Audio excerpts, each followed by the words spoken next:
بسم الله الرحمن الرحيم. அஸ்ஸலாமு அலைக்கும் வரஹ்மத்துல்லாஹி வபரகாத்துஹு. அல்ஹம்துலில்லாஹ் ஸலாத்து வஸ்ஸலாமு அலா ரசூலில்லாஹ் அம்மா பஅத். அன்பிற்குரிய இஸ்லாமிய உறவுகளே, உலகளாவிய அளவில் ஃபீஃபா என்று சொல்லக்கூடிய கால்பந்து போட்டி நடைபெற்று உலகக்கோப்பைக்கான அந்த போட்டியில் ஸ்பெயின் நாட்டை சார்ந்த லெமின் எமான் என்று சொல்லக்கூடிய ஒரு 19 வயது இளைஞர் அர்ஜென்டினா மெஸ்ஸி என்று சொல்லப்படக்கூடிய உலக புகழ்பெற்ற கால்பந்து விளையாட்டு வீரரை தோற்கடித்திருப்பது மிகப்பெரிய வரலாற்று சாதனையாக பேசப்பட்டு வரக்கூடிய காட்சியை பார்க்கிறோம். இந்த லெமின் எமான் சொல்லக்கூடிய நபர் 19 வயதுடையவர் தான். இவருடைய அனுபவத்தை பொறுத்தவரையில் 3 ஆண்டுகள் என்று சொல்லப்படுகிறது. இந்த உலக கோப்பையில கலந்து கொண்டு 3 ஆண்டுகள் அனுபவப்பட்ட நபர் என்று சொல்லப்படுகிறது. ஆனால் மெஸ்ஸி என்று சொல்லப்படக்கூடிய நபரை பொறுத்தவரையில் இவரை விட 20 வயது அதிகமாக 39 வயதுடையவர். அவரை பொறுத்தவரையில் அந்த கால்பந்து போட்டியில், உலகக்கோப்பை கால்பந்து போட்டியில 22 வருட அனுபவம் உள்ளவர் என்று சொல்லப்படுகிறது. ஆனால் இப்படி அனுபவம் உள்ள அந்த நபரை தோற்கடித்து இந்த 19 வயதுடைய இளைஞர் வென்றிருப்பது மிகப்பெரிய வரலாற்று சாதனையாக இருக்கிறது. இப்ப இதை பொறுத்தவரை பார்த்தோம்னு சொன்னா, இஸ்லாமிய பார்வையில் பார்க்கும் பொழுது இந்த செய்தி அப்படி நம்ம என்ன செய்யலாம், நபிசாசம் காலத்தில் நடைபெற்ற ஒரு போட்டியை மையமாக வைத்து பார்க்கலாம். அதற்கும் இதற்கும் அப்படியே ஒத்துப்போகிறது. நபிசாசம் காலத்தில் பார்த்தீங்கன்னு சொன்னா, ரசூலுல்லாஹ்வுடைய அதுபான்னு சொல்லக்கூடிய ஒரு ஒட்டகம் இருந்தது. அந்த ஒட்டகம் நல்ல திடகாத்திரமான வயதுடைய ஒட்டகமாக இருந்தது. அந்த ஒட்டகம் எல்லா விதமான போட்டிகளையும் கலந்து கொண்டு ஜெயிக்கக்கூடிய ஒட்டகமாக இருந்தது. ஆனா ஒரு சமயத்துல சஹீஹ் புகாரில் ஹதீஸ் வருகிறது, அந்த ரசூலுல்லாஹ்வுடைய அதுபான்னு சொல்லக்கூடிய ஒட்டகத்தோடு ஒரு கிராமவாசி என்ன பண்றாரு, தன்னுடைய இளம் வயது ஒட்டகத்தை வைத்து போட்டி போடுறாரு. அப்படி போட்டி போட்ட சமயத்தில் அந்த கிராமவாசியுடைய இளம் வயது ஒட்டகம் நபிசாசா அவங்களுடைய அனுபவம் பெற்ற அந்த அதுபான் சொல்லக்கூடிய அந்த முதிர்ச்சியான ஒட்டகத்தை தோற்கடித்து விட்டது. இதை பார்த்த சஹாபாக்களுக்கு ஒரே ஆச்சரியம், கவலை. அப்ப நபிசாசா என்ன பண்றாங்கன்னு சொன்னா, அந்த சஹாபாக்களை பார்த்து அந்த சமயத்துல ஹதீஸ் சொல்றாங்க பாருங்க. அந்த ஹதீஸை தான் நாம் படிப்பனையாக நம்ம பெற கடமைப்பட்டிருக்கிறோம். ரசூலுல்லாஹ் சொல்றாங்க பாருங்க, இன்ன ஹக்கன் அலல்லாஹி அல்லாஹ் யர்தபி ஷையுன் மின துன்யா இல்லா வதஅஹு. இந்த உலகத்தில் உயர்ந்த எந்த ஒன்றாக இருந்தாலும் அதை அல்லாஹ் ரப்புல் ஆலமீன் தாழ்த்தாம இருக்க மாட்டான் அப்படிங்கிற செய்தி ரசூலுல்லாஹ் ஸல்லல்லாஹு அலைஹி வஸல்லம் என்ன பண்றாங்க, இந்த சந்தர்ப்பத்தில் சொல்றாங்க.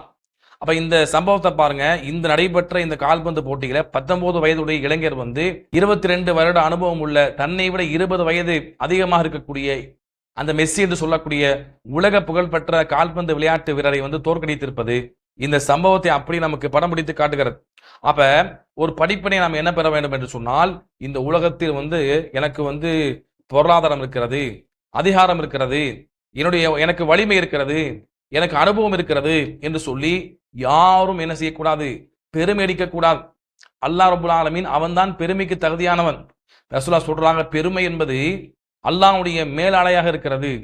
அதை யாராவது எடுத்துக்கொள்ள நாடினால் அல்லாஹ் என்ன பண்றான், கடுமையா கோவப்படுறான் அப்படிங்கிறான்.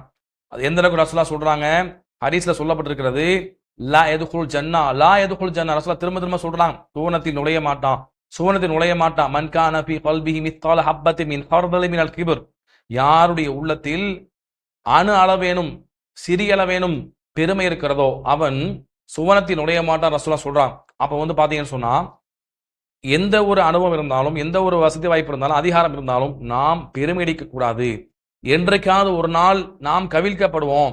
நம்மை விட அனுபவம் இல்லாத, நம்மை விட பொருளாதாரத்தில் பின்தங்கிய அந்த லெமின் எமானை பொறுத்தவரையில் அவர் பின்தங்கிய குடும்பத்தை சார்ந்தவர், மிக வறுமை கோட்டில் இருந்த குடும்பத்தை சார்ந்தவர். அவர் பேட்டி தரும்போது சொல்றார், அப்படிப்பட்ட மிக ஏழ்மையில் உள்ள, அதிகாரம் இல்லாத, சிறு வயதுடைய அனுபவம் இல்லாத நபர்களை வைத்து என்ன செய்வோம், அல்லாஹ் நம்முடைய ஆட்டத்தை ஒடுக்கி விடுவான் என்பதைத்தான் இந்த செய்தி நமக்கு பறைசாற்றுகிறது. எனவே எந்த பெருமை அளிக்க கூடாது, அல்லாஹ்வுக்கே பெருமை அனைத்தும். அதே போல பாத்தீங்கன்னு சொன்னா, அல்லாஹ் நமக்கு ஒரு வெற்றியை தர்றான், அல்லாஹ் நமக்கு லாபத்தை கொடுத்திருக்கிறான், அல்லாஹ் நமக்கு திறமையை கொடுத்திருக்கான்னு சொன்னா இது அல்லாஹ்வின் புறத்திலிருந்து கொடுக்கப்பட்டது. ஒமா தஷாஊன இல்லா யஷா அல்லாஹ். அல்லாஹ் சொல்றான், நீங்கள் எதை நாடினாலும் எதை செய்தாலும் அல்லாஹ்வுடைய நாட்டம் இல்லாம செய்ய முடியாது என்று அல்லாஹ் ரப்பல் ஆலமீன் தெளிவாக சொல்லி காட்டுறான். அப்ப அல்லாஹ்வினுடைய நாட்டத்தின் அடிப்படையில் தான், அல்லாஹ்வினுடைய உதவியின் அடிப்படையில் தான், அல்லாஹ்வுடைய அருளின் அடிப்படையில் தான் நமக்கு எல்லா விதமான வளங்களையும் அல்லாஹ் கொடுக்குறான் என்பதை நம்ம மறந்துவிடக் கூடாது. எனவேதான் பாத்தீங்கன்னு சொன்னா, இந்த லெமின் எமான் சொல்லக்கூடிய நபர் வெற்றி பெற்று விட்டார். வெற்றி பெற்ற சமயத்துல அவ்வளவு லட்சக்கணக்கான மக்கள், கோடிக்கணக்கான மக்கள் என்ன பண்றாங்க, லைவ்ல பாக்குறாங்க. அந்த ஸ்டேஜிலேயே பல்லாயிரக்கணக்கான மக்கள் இருக்கிறாங்க. அந்த சமயத்தில் என்ன பண்றாருன்னு சொன்னா, அல்லாஹ்வினுடைய அந்த நியமத்தை அருள் குறையை மறக்காம என்ன பண்றாரு, அல்லாஹ்விற்கு சஜிதா செய்து அந்த இடத்தில் தன்னுடைய நன்றியை தெரிவிக்கக்கூடிய காட்சியை பார்க்கிறோம். இதுக்கு என்ன சொல்லுவாங்க, சஜத ஷுக்கூர், அதாவது நன்றி செலுத்தக்கூடிய சஜிதா.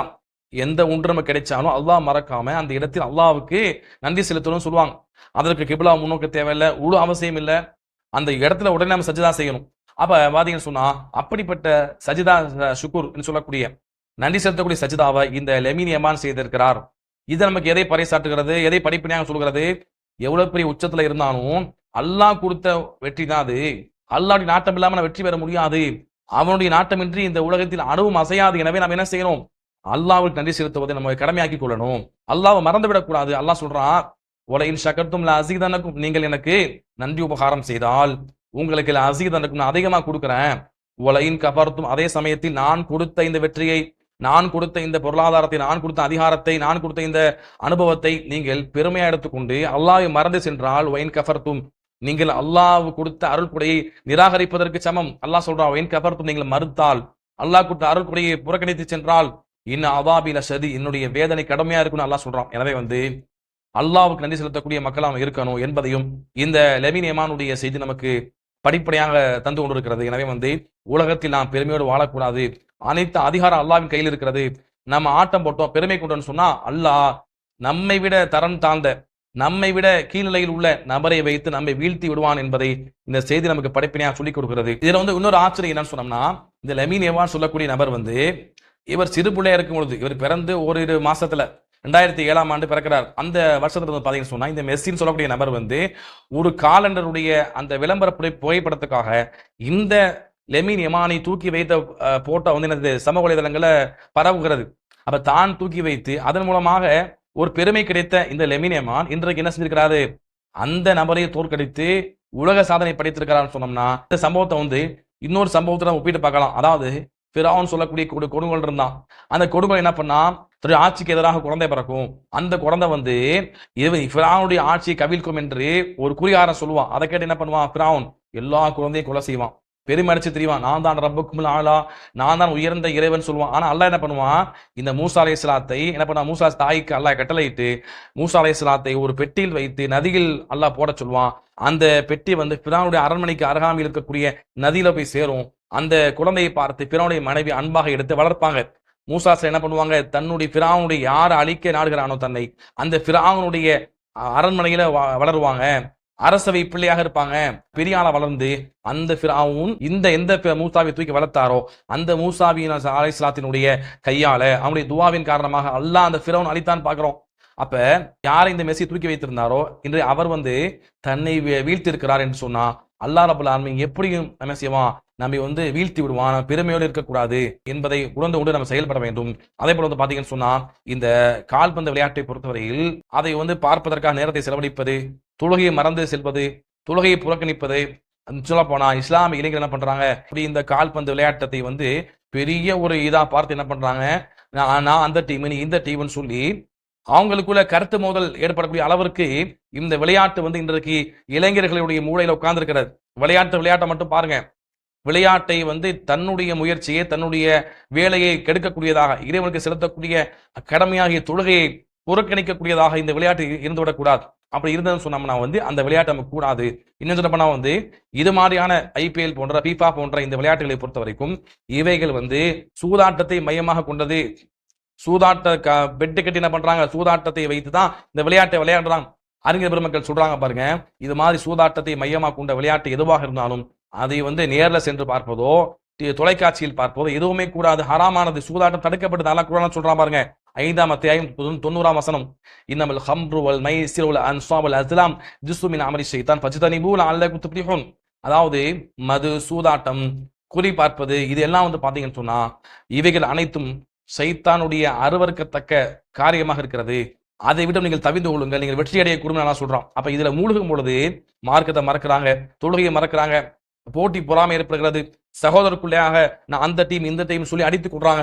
அப்ப இதெல்லாம் சைத்தானுடைய அருவருக்கத்தக்க காரியம் என்பதை புரிந்து கொள்ள வேண்டும். எனவே சூதாட்டத்தை மையமாக கொண்ட இது போன்ற விளையாட்டுகளை பார்ப்பது ஹராம் என்று மூத்த அறிஞர் பெருமக்கள் அப்படி இருக்கிறாங்க. அறிஞர் குழு இதற்கு தீர்ப்பு வழங்கி இருக்கிறது. அந்த தீர்ப்பு நம்ம பார்க்கலாம். லஜ்னா ஃபத்வா தாயிமான் சொல்லக்கூடிய அரபுலக உலமாக்கூடிய ஃபத்வா கமிட்டியில 15/238 அந்த பத்வால வந்து பின் பாஸ் சொல்லக்கூடிய அறிஞர், அதே போல அப்துல் அசீஸ் ஆல் ஷேக் சொல்லக்கூடிய அறிஞர், அதே போல சாலில் ஃபௌசான் ஹபிலஹுல்லா அவங்களும், அதே போல பக்கர் பின் அபு சைத் சொல்லக்கூடிய மாபெரும் அறிஞர் பெருமக்கள் எப்படி இருக்கிறாங்க, இது மாதிரியான சூதாட்டத்தை பொறுத்தவரையில் அது தடை செய்யப்பட்ட ஹராமானது.